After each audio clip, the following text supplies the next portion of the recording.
So welcome everyone, this is Milan Mukherjee और आज का ये वीडियो लेक्चर हम तैयार करने वाले हैं क्लास 7 के स्टूडेंट्स के लिए। और इस वीडियो लेक्चर में हमारे पास कुछ टॉपिक्स हैं। इस टॉपिक्स का नाम है जैसे acceleration due to gravity, weight, measurement of weight. तो आज के इस वीडियो लेक्चर में इन टॉपिक से डील करेंगे।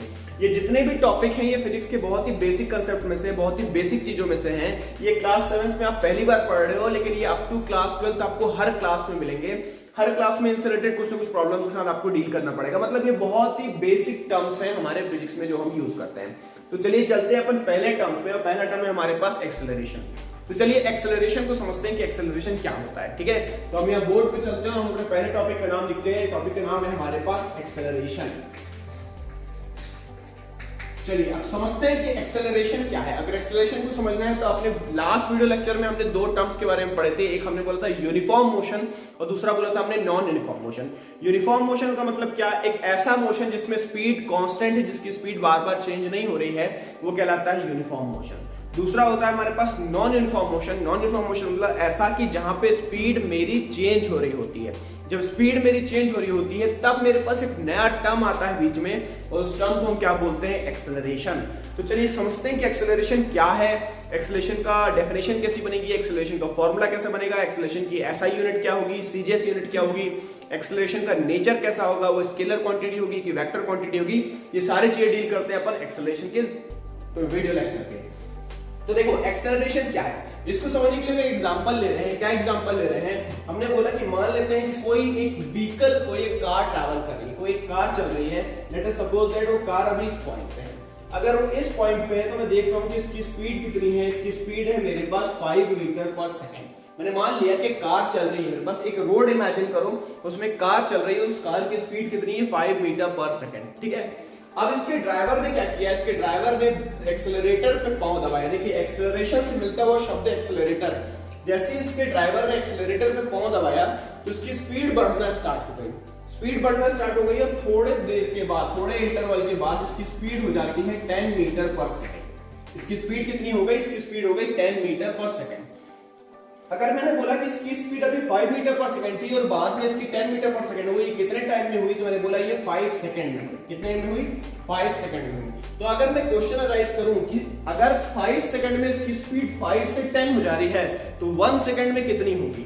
तो सीधी सी बात है, 5 सेकंड मैंने बोला यहाँ पे फर्स्ट सेकंड में क्या होगी? 5 से 6 हो जाएगी, फिर सेकंड में क्या हो जाएगी? 7 हो जाएगी, फिर क्या हो जाएगी? 8 हो जाएगी, फिर क्या हो जाएगी? 9 हो जाएगी, फिर क्या हो जाएगी? 10 हो जाएगी। मतलब हर एक सेकंड में पर यूनिट सेकंड में इसकी स्पीड कितनी बढ़ रही है? इसकी स्पीड में 1 मीटर पर सेकंड ऐड होता है। पहले 5 है, एक सेकंड के बाद कितनी हो गई? 6। फिर हमने क्या बोला? जब दूसरा सेकंड आया तो कितनी हो गई? 5 प्लस 1 6। फिर दूसरे सेकंड में क्या हो गया? 7। तीसरे सेकंड में क्या हो गया? 8। चौथे सेकंड में क्या हो गया? 9। और आपके पांचवें सेकंड में कितना हो गया? पांचवें सेकंड में हो गया 10। इसका मतलब ये हुआ कि हर सेकंड इसकी स्पीड कितनी बढ़ रही है? 1 मीटर पर सेकंड में चेंज हो जा रही है इसकी। तो ये जो शब्द है, ये जो टर्म है कि पर यूनिट टाइम में कितनी स्पीड में बदलाव आया है, what is the change of speed या what is the change of velocity per unit time is known as acceleration. इसको हम क्या बोलते हैं? एक्सेलरेशन बोलते हैं। अगर एक्सेलरेशन की डेफिनेशन पे जाओगे तो क्या होता है? एक्सेलरेशन की डेफिनेशन सिंपल से लिखते हैं अपन, The rate of change of velocity is known as acceleration। क्या बोल रहे हैं हम? The rate of change of velocity is known as acceleration। यहाँ डेफिनेशन में हम स्पीड शब्द का इस्तेमाल नहीं कर रहे। जो करेक्ट टर्म होगा वो क्या होगा हमारे पास? वेलोसिटी। क्यों? क्योंकि यहाँ पे स्पेसिफिक डायरेक्शन की बात करते हैं। जब भी बॉडी अपने स्पीड को चेंज कर रही होती है उसके पास एक स्पेसिफिक डायरेक्शन होता है, वो उसी स्पेसिफिक डायरेक्शन में ही चेंज करती है। और हम जानते हैं कि स्पीड का ही वेक्टर क्वांटिटी क्या है? वेलोसिटी है। इसीलिए जो एक्सेलरेशन बनता है, इस एक्सेलरेशन की जो डेफिनेशन बनती है वो क्या बनती है? The rate of change of velocity. The rate of change of velocity. ठीक, इसको हम क्या बोलते हैं? इसको हम एक्सेलरेशन बोलते हैं। चलो इसके फॉर्मूले को समझे तो फॉर्मूला कैसा होता है? तो फॉर्मूला ये बनता है मेरे पास कि जो भी मेरा एक्सेलरेशन लिख रहे हैं हम, एक्सेलरेशन इज इक्वल्स टू, सबसे पहले क्या लिखते हैं अपन? Change in velocity. Change in velocity, कितना वेलोसिटी में बदलाव आया है, डिवाइडेड बाय टाइम इंटरवल। कितने टाइम में ठीक, जैसे हमने क्या बोला था, हमने बोला था कि यहाँ पे 5 मीटर पर सेकंड की स्पीड थी और बाद में इसकी स्पीड कितनी हो गई, इसकी स्पीड 10 मीटर पर सेकंड हो गई। तो कितना चेंज आया, तो 10 - 5 करेंगे अपन। हम क्या करेंगे, initial velocity minus final velocity. तो फाइनल माइनस इनिशियल करते हैं तो क्या आएगा, 10 - 5 आएगा। तो क्या हो जाएगा 10 - 5 जो मेरा 5 हो जाएगा। और टाइम इंटरवल कितना, मैंने माना कि ये पूरे स्पीड को चेंज होने में 5 सेकंड लगा था। तो 5 सेकंड लगा तो हमने क्या कर दिया, यहाँ पे 5 लिख दिया। तो अल्टीमेटली क्या हुआ, 10 - 5 5 बन जाएगा मेरा, और ये क्या हो जाएगा डिवाइडेड बाय 5। ठीक, अब ये जो चेंज इन स्पीड है इसकी यूनिट क्या बन रही है, इसकी यूनिट बन रही है मेरे पास मीटर पर सेकेंड। और ये टाइम की यूनिट क्या है, इस टाइम की यूनिट है मेरे पास सेकंड। 5 से 5 कैंसिल हुआ तो अल्टीमेटली क्या बचा मेरे पास 1। और ये क्या होगा, ये बन जाएगा मीटर पर सेकंड। मतलब मीटर पर सेकंड तो मेरी स्पीड हो गई, चेंज इन स्पीड हो गई, और पर सेकंड मतलब हमने टाइम की यूनिट भी ले ली। तो मीटर पर सेकंड तो ये अल्टीमेटली क्या बन जाएगा, ये बन जाएगा आपका मीटर पर सेकंड स्क्वायर। तो ये हमारी क्या बन गई, ये हमारी एक्सेलरेशन की एसआई यूनिट बन गई।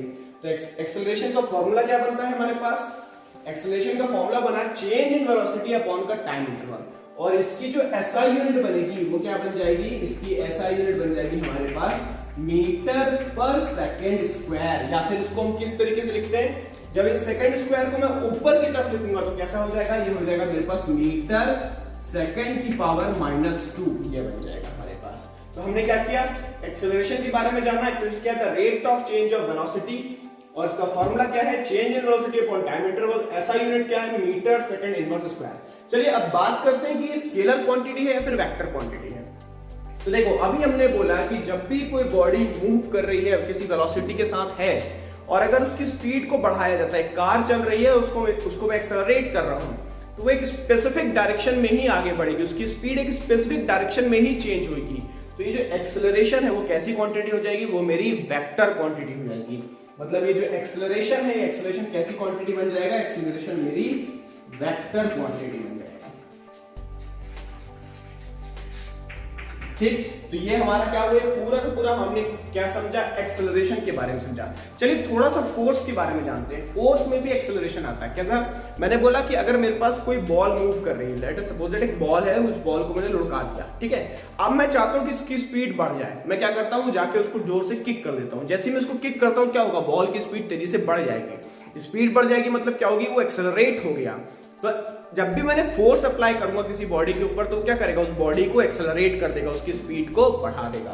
तो चलो थोड़ा सा फोर्स के बारे में जानते हैं। तो इतनी चीजें आप लोग नोट डाउन कर लेना, नोट डाउन करके लिखना। उसके बाद हम समझते हैं फोर्स में एक्सेलरेशन का क्या रोल है, या फोर्स से हमको एक्सेलरेशन कैसा मिलता है। ठीक, और उससे हम क्या करेंगे, एक्सेलरेशन का एक नया फॉर्मूला बनाएंगे अकॉर्डिंग टू फोर्स। मतलब उसमें फोर्स रहेगा और हम एक नया फॉर्मूला बनाएंगे। तो इसको मैं मिटा रहा हूं, मिटाने के बाद देखिएगा।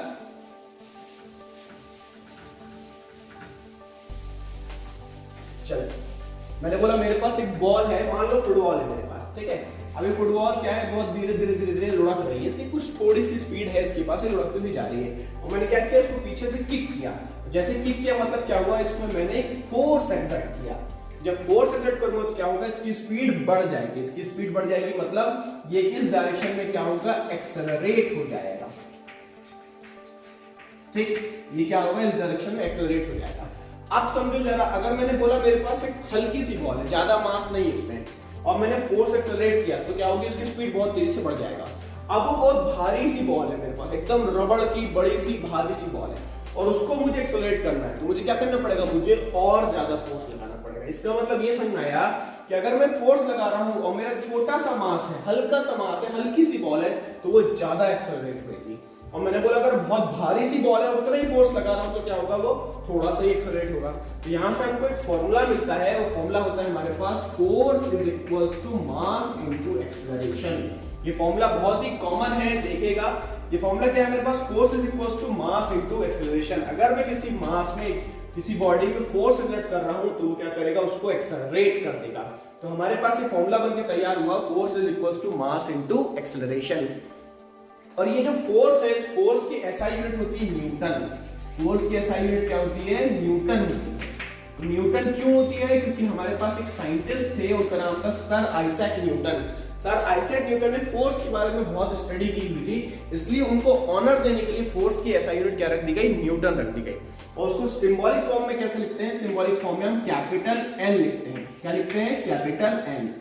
स्मॉल एन क्यों नहीं लिखते हैं? क्योंकि जितने भी साइंटिस्ट के नाम के ऊपर जो यूनिट बनी है उनकी ऐसा यूनिट हम कैपिटल लेटर्स में लिखते हैं। ठीक है, तो हमारे पास जो फोर्स की ऐसा यूनिट क्या बनती है? फोर्स की ऐसा यूनिट बनती है न्यूटन। तो हमारे पास एक फोर्स का फॉर्मूला बना, उसमें एक्सेलरेशन है। इसका मतलब हम एक्सेलरेशन का एक और फॉर्मूला बना सकते हैं।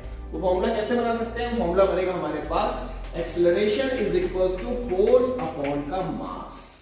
तो मेरे को दो फॉर्मूले मिल गए। एक फॉर्मूला बन गया मेरे पास acceleration is equals to change in velocity upon time interval, और दूसरा फॉर्मूला बन गया मेरे पास acceleration is equals to force upon मास।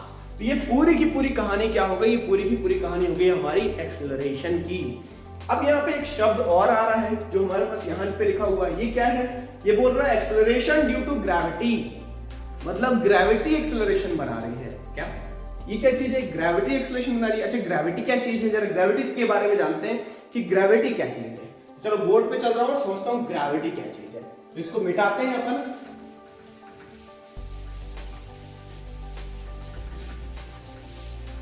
देखो ग्रेविटी क्या चीज है। हम जिस जगह पे रहते हैं उसको हम बोलते हैं अर्थ। अर्थ क्या है? अर्थ एक बहुत बड़ा गोल स्फेरिकल बॉल जैसी चीज है। बहुत ही बड़ी सी बड़ा सा मास है जो कि स्फेरिकल है, गोल सा है, बॉल जैसा। ठीक, उसकी क्या टेंडेंसी है कि उसके पास एक रेंज है। उसके पास एक रेंज है। उस रेंज के अंदर अगर कोई भी चीज आता है, कोई भी ऑब्जेक्ट आता है, तो वो क्या करता है? उसको नीचे की तरफ गिराने की कोशिश करता है। हमने क्या बोला? ये कोई भी ऑब्जेक्ट आएगा उसको क्या करेगा? नीचे की तरफ ये गिराने की कोशिश करेगा। क्यों गिरा पाता है? क्योंकि हम इसी चीज को बोलते हैं ग्रेविटी। और ये जो एरिया होता है, ये जो रीजन होता है, ये जो पूरा स्पेस है मेरे पास, इसको हम बोलते हैं ग्रेविटेशनल फील्ड। मतलब अर्थ के आसपास एक फील्ड होती है, उसको हम क्या बोलते हैं? Gravitational field. और उसमें कोई भी चीज आती है तो क्या होती है? वो अपने आप नीचे की तरफ गिर जाती है। इसको किसने पता किया था? इसको सर आइजैक न्यूटन ने पता किया था। कैसे पता किया था? उसके पीछे एक बढ़िया सी स्टोरी है। वो स्टोरी क्या है कि सर आइजैक न्यूटन एक पेड़ के आसपास बैठे हुए थे। एप्पल ट्री था, उस एप्पल ट्री में एप्पल लगा हुआ था। ठीक है, और जैसे क्या होता है, वो एप्पल यहाँ से टूट जाता है, और जैसे ही टूटता है तो क्या होता है? वो नीचे की तरफ गिर जाता है। आप जानते हो कि आपके पेड़ में से कोई भी फ्रूट टूटेगा तो क्या होगा? वो नीचे की तरफ गिरेगा। अब वो नीचे क्यों गिरा? उनके माइंड में क्वेश्चन अराइज हुआ कि नीचे क्यों गिरा। उसको वो ऊपर भी नहीं जा सकता था या फिर अपनी जगह पे रुका रहता, वो नीचे क्यों आया? क्योंकि वो एक बात जानते थे कि अगर मुझे किसी भी चीज को मोशन में रखना है तो मुझे उसके ऊपर एक फोर्स लगाना पड़ेगा। जब तक मैं फोर्स नहीं लगाऊंगा वो रुकी हुई चीज मूव नहीं करेगी। जैसे मैं, हमारे पास एक छोटा सा बॉल है, वो रखी हुई है, मैं उसको मूव कराना चाहता हूं, तो जब तक मैं फोर्स नहीं लगाऊंगा वो मूव नहीं करेगी। तो यहाँ पे हम देख रहे हैं कि मेरा ये जो फ्रूट रखा हुआ था, ये सिंपली मेरा बढ़िया से रखा हुआ था। ठीक है, जैसे ही वो टूटता है तो वो नीचे की तरफ मूव कर जाता है। इसका मतलब किसी ना किसी ने उसके ऊपर एक फोर्स लगाया। वो फोर्स किसने लगाया? तो वो फोर्स ग्रेविटी ने लगाया। उस फोर्स को हम बोलते हैं ग्रेविटेशनल फोर्स। ग्रेविटेशनल फोर्स का मतलब क्या हुआ? ग्रेविटेशनल फोर्स का मतलब ये हुआ कि ये जो फ्रूट था मेरा, इसके पास कुछ मास था। अब ये क्या हुआ? ये नीचे की तरफ एक्सेलरेट हो गया। मतलब मेरे पास एक मास है, उस मास पे हमने फोर्स लगाया। मेरे पास एक मास है, उस मास पे हमने फोर्स लगाया, और जैसे ही फोर्स लगाया तो क्या हुआ? वो नीचे की तरफ एक्सेलरेट हो गया। और आगे चल के ये देखा गया कि ये जो एक्सेलरेशन है ये फिक्स है, कांस्टेंट है, बहुत ज्यादा चेंज नहीं हो रहा है।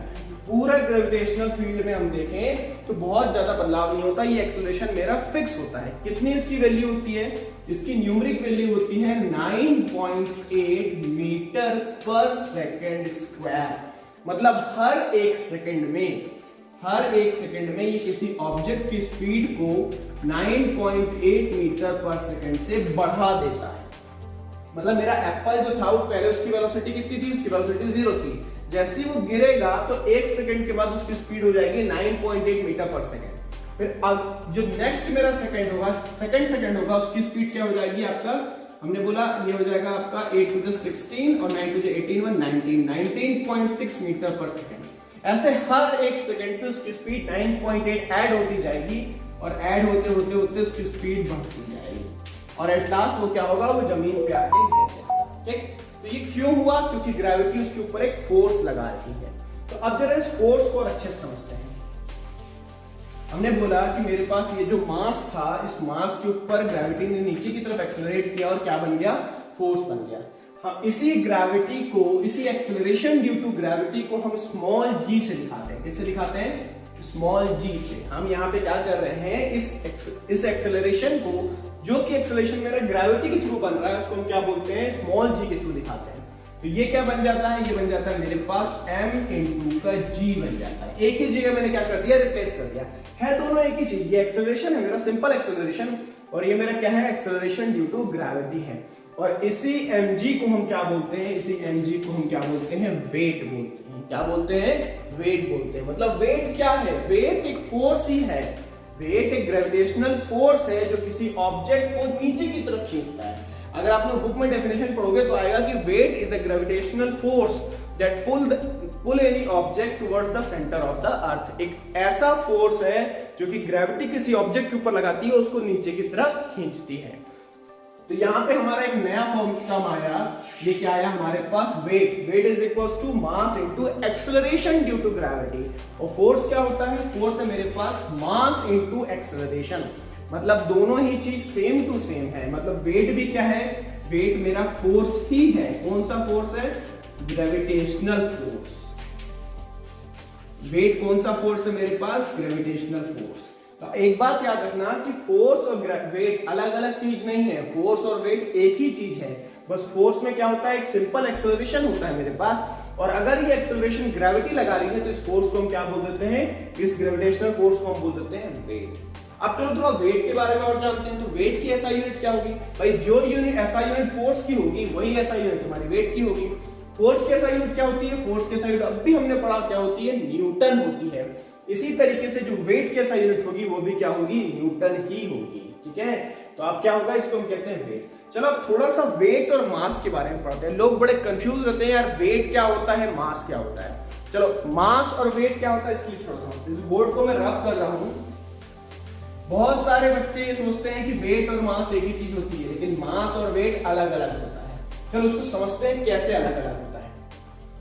तो देखो सबसे पहली बात, मैंने बोला कि अगर मेरे पास कोई बॉडी है, मेरे पास मान लो कि एक बॉल है मेरे पास, वो बॉल मेरे पास हवा में रखी हुई है, वो बॉल बहुत भारी है, भारी का मतलब अंदर से भरी हुई है, पूरे के पूरे रबड़ से भरी हुई है, डेंस रबड़ है उसके अंदर।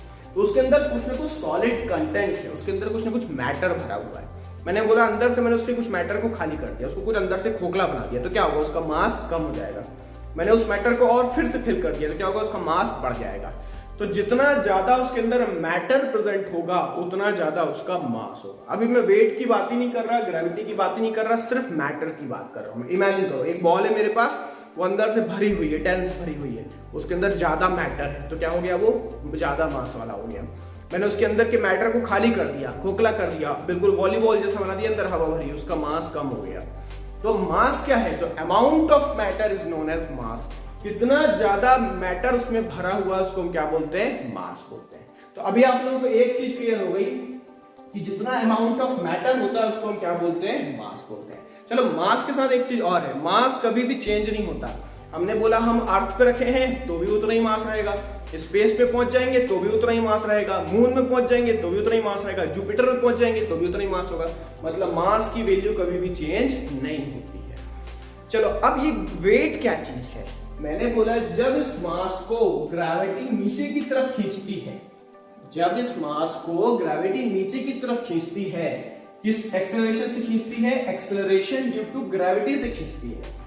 एक्सेलरेशन ड्यू टू ग्रेविटी से नीचे की तरफ खींचती है, तो जो ग्रेविटेशनल फोर्स उस पर लगता है, इस मास के ऊपर जो ग्रेविटेशनल फोर्स लगता है, उस ग्रेविटेशनल फोर्स को हम क्या बोलते हैं, उस ग्रेविटेशनल फोर्स को हम वेट बोलते हैं। क्या बोलते हैं, वेट बोलते हैं। अगर मैंने वेट बोला है तो वेट का फॉर्मूला क्या बनेगा, वेट का फॉर्मूला बनेगा mass into acceleration due to gravity. मतलब वेट एक अलग चीज है और मास एक अलग चीज है। हमको कंफ्यूज नहीं होना है कि वेट क्या चीज है और मास क्या चीज है। ठीक है, चलो इसको एक एग्जांपल से समझते हैं। अगर मैंने बोला कि किसी बॉडी का या किसी पर्सन का, या एक इंसान है हमारे पास, उसका मास कितना है, उसका मास हमने बोला कि उसका जो मास है उसका मास 60 kg। हमने बोला कि किसी पर्सन का मास क्या है, 60 kg है, तब उसका वेट कितना होगा, तब वेट कैसा होगा, तो वेट होगा, weight is equals to m into g. तो मास क्या हो गया 60, और ग्रेविटी के लिए हम क्या यूज करेंगे 9.8। मतलब ग्रेविटी हम कितना यूज कर रहे हैं बेटा, ग्रेविटी के लिए हम यूज करते हैं 9.8। अब 9.8 को हम क्या करते हैं, राउंड फिगर में यूज कर लेते हैं। तो राउंड फिगर कितना हो जाएगा, राउंड फिगर हो जाएगा हमारे पास 10। तो यहाँ पे क्या हो जाएगा 60 इंटू 10, तो ये क्या बन गया हमारे पास 600। और वेट की जो एसआई यूनिट होती है वो क्या होती है, वेट की एसआई यूनिट होती है न्यूटन। तो अगर किसी बॉडी का मास 60 केजी है तो उसका वेट कितना होगा, उसका वेट होगा 600 न्यूटन। हम अपनी कॉमन लाइफ में कभी भी अपना वेट लेते हैं तो हम बोलते हैं कि हमारा वेट है 60 केजी, जो कि वो गलत है। एक्चुअल में हम मास मेजर कर रहे होते हैं और हम गलत टर्म का यूज करते हैं वेट। हमारा मास कितना है 60 केजी और वेट कितना हो जाएगा 600 न्यूटन। चलो एक बात और डिस्कस करते हैं, क्या हमारा वेट हर जगह सेम रहेगा?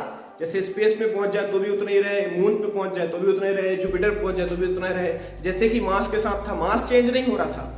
क्या वेट चेंज होगा? हाँ, वेट चेंज होगा। क्यों चेंज होगा? क्योंकि ये जो मेरी स्मॉल जी की वैल्यू है, जो कि मेरा 9.8 मीटर सेकेंड इनवर्स स्क्वायर आता है, ये सिर्फ अर्थ में है। जब हम स्पेस में पहुंच जाएंगे जहां पे कोई भी ग्रेविटेशनल फील्ड नहीं है, कोई हमको नहीं खींच रहा, तो वहां पे ये जी की वैल्यू क्या हो जाती है, जी की वैल्यू 0 हो जाती है। कहां की बात कर रहा हूं मैं? स्पेस की बात कर रहा हूं। और जब जी की वैल्यू 0 हो जाएगी तो हमारा बॉडी वेट कितना हो जाएगा, हमारा बॉडी वेट भी 0 हो जाएगा। इसलिए आप लोगों ने देखा होगा कि स्पेस में जब किसी स्पेसशिप के अंदर कोई बॉडी वो अपने आप तैरती रहती है हवा में, क्यों? क्योंकि उसका वेट कितना हो जाता है, उसका वेट 0 हो जाता है। चलिए एक क्वेश्चन और राइज करते हैं, क्या अगर हम मून पे पहुंच जाएं तो हमारा बॉडी वेट कितना हो जाएगा? तो अगर हम जब मून पे पहुंच जाएंगे तो ये जो स्मॉल जी की वैल्यू है ये 1/6 टाइम हो जाती है। स्मॉल जी की वैल्यू कितनी हो जाती है, 1/6 पार्ट हो जाती है। तो जब हमारा ग्रेविटी की वैल्यू 1/6 पार्ट हो जाती है तो हमारा वेट भी कितना हो जाएगा, 6 पार्ट हो जाएगा। 6 पार्ट होने का मतलब ये है कि अगर मेरा वेट अर्थ में 600 न्यूटन है तो इसका 6th पार्ट का मतलब मैं 6 से डिवाइड कर दूं, 6 से डिवाइड कर दूंगा तो कितना आएगा मेरे पास 100 न्यूटन आएगा। 100 न्यूटन मून में हो जाएगा। तो अगर आपका वेट अर्थ में 600 न्यूटन है और जैसे ही आप मून में पहुंचोगे तो आपका वेट कितना हो जाएगा, आपका वेट 100 न्यूटन हो जाएगा, मतलब 6 टाइम्स कम हो जाएगा, 1/6 पार्ट हो जाएगा। तो ये पूरी की पूरी कहानी है हमारी एक्सेलरेशन की, एक्सेलरेशन ड्यू टू ग्रेविटी की, वेट की। चलो, तो ये बहुत ही इंटरेस्टिंग सा टॉपिक है, थोड़ा सा बुक से पढ़ोगे तो बहुत मजा आएगा आप लोगों को। उसके बाद हम देखते हैं मेजरमेंट ऑफ वेट। तो वेट को कैसे मेजर करते हैं और मास को कैसे मेजर करते हैं उसकी बात करते हैं, ठीक है।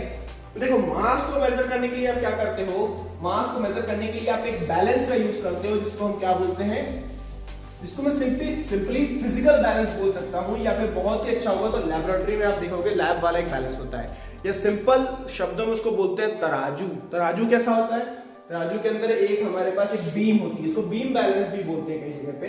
और इसमें क्या होता है, हमारे पास एक ऐसा एक कांटा लगा रहता है जो कि सेंटर में रहता है, ठीक।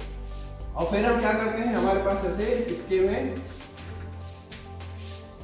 ये नीचे मेरे पास 2 प्लेट्स होती हैं जिसमें मैं कुछ मास रख सकता हूँ, और ये मेरे पास क्या होता है, धागे से मेरा जुड़ा हुआ होता है, ठीक। हम क्या करते हैं, हम एक 1 kg का स्टैंडर्ड वेट यहाँ रख लेते हैं। स्टैंडर्ड वेट मतलब जो आप लोग जानते हो 1 kg का मेरे पास एक मास होता है जो कि स्टैंडर्ड होता है, मेरे को मालूम है कि वो 1 kg का है, ठीक।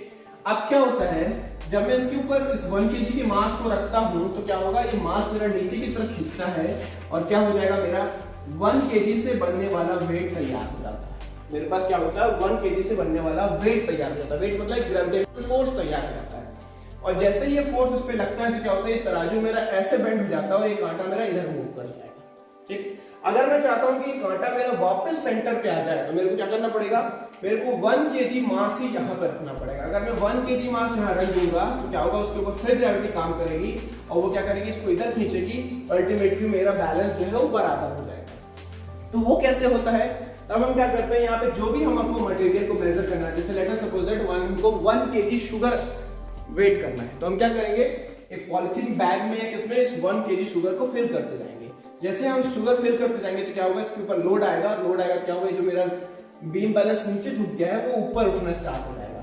और एक टाइम ऐसा आएगा जब मेरा क्या होगा, ये रीडिंग मेरी बिल्कुल 0 पे पहुंच जाएगी, बिल्कुल सेंटर पे आ जाएगी। सेंटर का मतलब ये है कि जितना मास यहाँ रखा गया है उतना ही मास यहाँ रखा गया है। तो सिंपली अगर मेरे को मास को मेजर करना है तो मैं क्या यूज करता हूं, तब मैं आपका बीम बैलेंस यूज करता हूं। ठीक है। और अगर आप लोगों को वेट मेजर करना है तो वेट को मेजर करने के लिए हम क्या करते हैं, स्प्रिंग बैलेंस का यूज करते हैं। स्प्रिंग बैलेंस कैसा होता है उसको देखेंगे अपन। देखो स्प्रिंग बैलेंस कैसा हो रहा है, इस पे अपन ध्यान देते हैं। स्प्रिंग बैलेंस कैसा होता है, स्प्रिंग बैलेंस हमारे पास एक प्लास्टिक का ऐसा रहता है, इसमें एक ऐसा पॉइंटर ओपन रहता है और यहाँ पे एक नीडल लगी रहती है मेरे पास, जो कि 0, 10, 20, 30, 40, 50 रीडिंग शो करती है। और ये क्या है, ये स्प्रिंग से अटैच रहता है। और हम क्या करते हैं, इसकी जो दूसरा एंड है, उस दूसरे एंड में कोई बड़ा सा वेट लगा देते हैं, कुछ बड़ा सा मास लगा देते हैं। जब ये मास लगाते हैं तो ग्रेविटी के साथ मिलकर क्या बन जाता है, ये मिल जाता है वेट। वेट का मतलब एक ग्रेविटेशनल फोर्स बन जाता है। जब ये फोर्स बनता है तो क्या होता है, ये रीडिंग को नीचे की तरफ खींचता है। जब ये नीचे की तरफ खींचता है तो जो पॉइंटर है मेरा, जो कि 0 की तरफ है, वो बढ़ के कहां पहुंच जाता है, लेट अस सपोज 30 पे पहुंच गया। तो हम यहाँ दिखाते हैं कि 30 kg मेरा दिखाएगा यहाँ पे, और इस तरफ हम जब देखेंगे तो अप्रॉक्स ये 300 न्यूटन के आसपास दिखाएगा। तो हमारे पास जो स्प्रिंग बैलेंस है उसमें दोनों रीडिंग होती है, वो मास को भी दिखा देता है और साथ साथ आपके वेट को भी दिखा देता है। स्प्रिंग बैलेंस को देखना है तो आप लोग नेट पे सर्च कर सकते हो, गूगल में टाइप कीजिएगा स्प्रिंग बैलेंस, और स्प्रिंग बैलेंस की आप पिक्चर देख लीजिएगा। और जब भी आपका स्कूल ओपन होगा तो स्प्रिंग बैलेंस हमारे लैब में रखा हुआ है, हम लैब से आप लोगों को दिखाएंगे स्प्रिंग बैलेंस किस तरीके का दिखता है। ठीक है, तो अब वेट और मास में थोड़ा सा डिफरेंस देख लेते हैं। मास हर जगह कांस्टेंट होता है, वेट हर जगह कांस्टेंट नहीं होता। मास को हम किससे मेजर करते हैं, मास को हम बीम बैलेंस से मेजर करते हैं, और स्प्रिंग बैलेंस से हम वेट को मेजर करते हैं। ठीक है, और क्या बोला हमने कि मास मेरा इंडिपेंडेंट होता है, वो हर जगह उसकी वैल्यू बिल्कुल फिक्स होती है, और वेट मेरा डिपेंडेंट होता है, अलग अलग जगह पे उसकी वैल्यू चेंज होती रहती है। मास कभी भी 0 नहीं हो सकता, किसी भी बॉडी का मास 0 नहीं हो सकता। कोई भी अगर बॉडी है तो उसमें थोड़ा थोड़ा मास होगा ही, अगर मैटर है तो थोड़ा थोड़ा मास होगा ही। लेकिन वेट 0 हो सकता है, कहाँ 0 हो सकता है, स्पेस में, जहाँ पे स्मॉल g की value acceleration due to gravity की वैल्यू क्या हो जाती है, 0 हो जाती है। ठीक है, तो इस वीडियो में अपन ये 4 टॉपिक कवर किए। इस वीडियो को अच्छे से देखो, वीडियो के कमेंट बॉक्स में जाके अपना नाम अटेंडेंस के साथ मुझे दो, और वीडियो पसंद आया तो लाइक करो। मिलते हैं अपन अगले वीडियो पे, तब तक के लिए थैंक यू फॉर लिसनिंग।